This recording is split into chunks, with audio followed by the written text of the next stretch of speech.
At the end, I didn't end up putting ruffle. I was lazy. Hi guys, welcome back to my channel. Today is something really exciting. Recently I went to visit my parents back home in my country, and they were organizing their house a little bit, and I found this old bedsheet and I got the idea to make a dress out of it. It's really beautiful fabric. I have quite a lot of it.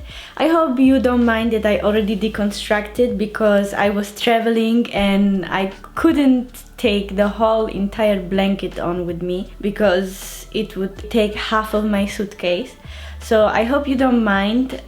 It used to be like a huge bed cover, I would say, with the ruffle all around.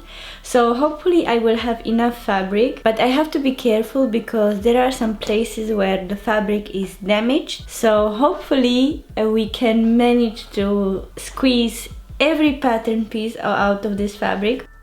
At the beginning I give you a short view of my pattern making process, just in case if somebody was interested. It was a first time for me. So these are all the pattern pieces. Usually I hang them like this. I try to avoid folding them, but sometimes, you know, lack of space, but I try to do my best. So we have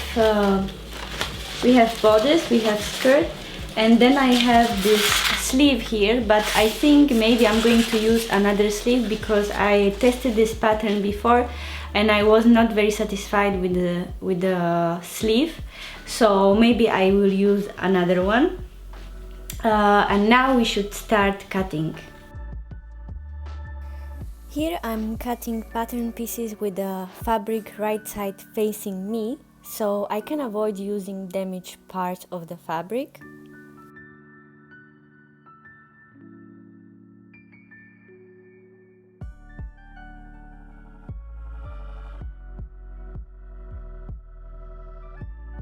So for the bodice we will need to cut everything 4 times because this design have also lining. So basically we are going to sew bodice 2 times. I also cutted fusible interfacing for the shell of the top. Wine break.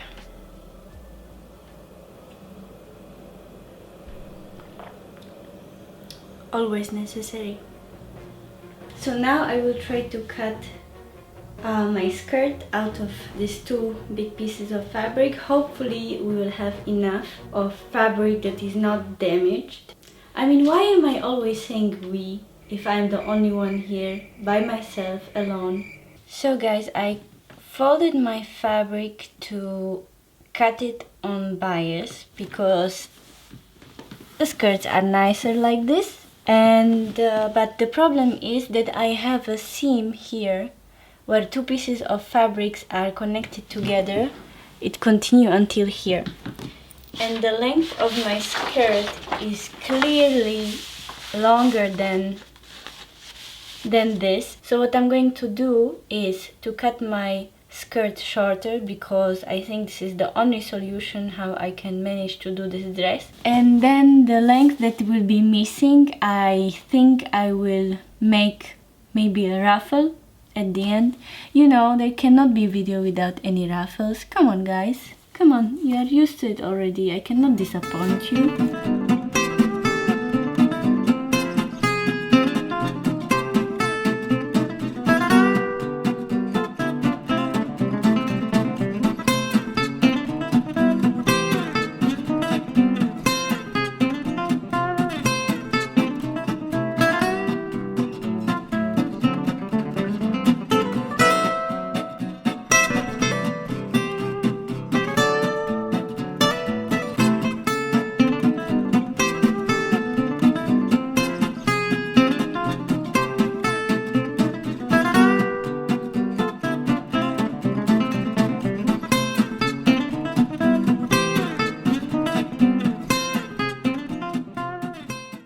So before assembling all the pieces together, first I will have to make a dart on all the back pieces.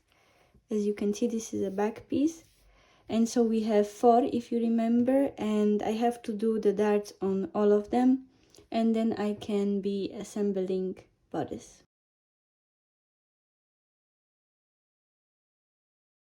Voila, this is one dart, and this is how it looks like. It is important to transfer all the notches on the pattern pieces, especially when it comes to fitted bodice such as this one with the princess seam.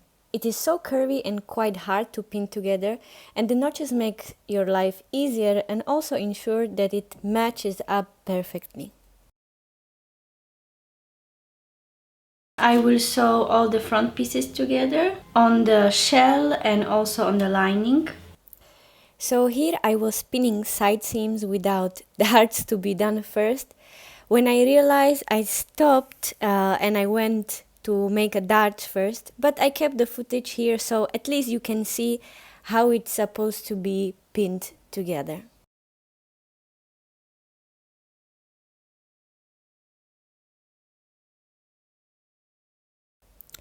And voila, here is the full bodice sewn together. So now, for example, the seams inside the bodice, I will not be overlocking. I will just press them open like this, because they will be closed inside of 2 layers, so nobody will see them and they will not get damaged by washing.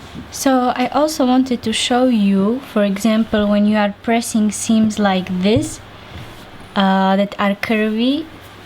In this case you will be using this is called tailor's hem. It has all these different curves on it, so you can put it anywhere and then just open nicely your seams and iron it like this. You can see it in action here. It is truly one of the most helpful sewing accessories that I bought until this day.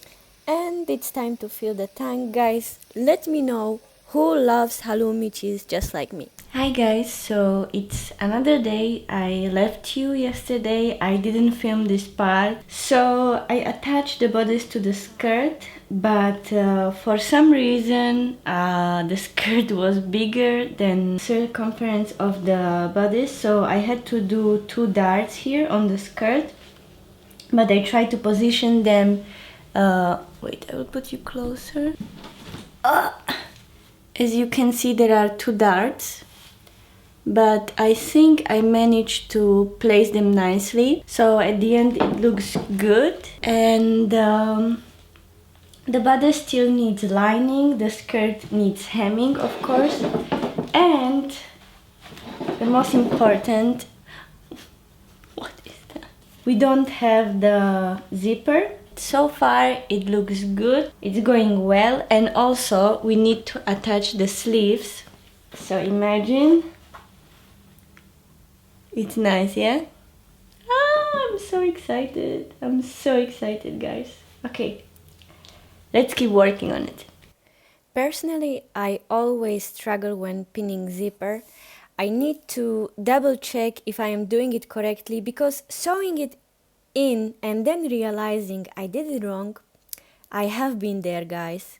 I'm sure you too. Please say yes to make me feel better. So the zipper is sewn. Now I just need to connect the sides over here and sew it until here, until the zipper starts. So now that the zipper is attached, finally I can go in, and I think I'm going to flip it like this, and I'm going to start pinning bodice together, right sides facing, of course.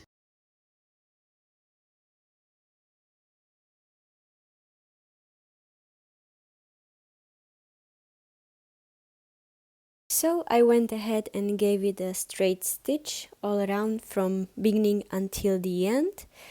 Then I clipped all the edges just to ensure that fabric will sit nicely and flat.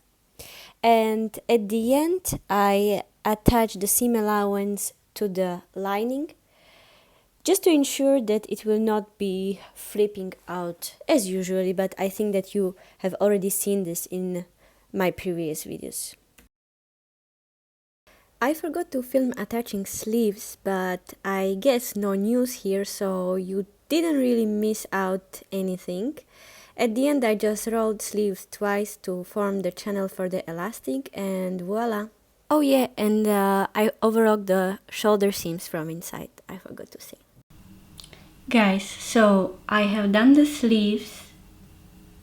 I finished everything except I really don't like the length of the skirt, and as you remember I couldn't cut the longer one because of how the bedsheet was sewn together. So I will cut a big long piece of fabric. I will make a ruffle out of it, of course, and I will attach it to the bottom of the skirt. And so here I'm just cutting something that's supposed to be a ruffle, as you know guys, in all my videos. But something happened. I became lazy, and I also thought it would be better without it, so I didn't do it at the end. I'm sorry. So guys, this is how it turned out. I cannot be more satisfied. I'm just so pleased with the outcome. I have to say I was really afraid in process, but come on guys, look how it turned out. This used to be like a bed sheet or bed cover maybe like 40 years ago. Maybe it was a present for my parents for their wedding. I have no idea, but definitely it was not a dress, and most probably it was something to throw in the garbage. I took it and I made this dress out of it. I really like the square neckline on this dress. I think it's very timeless and feminine.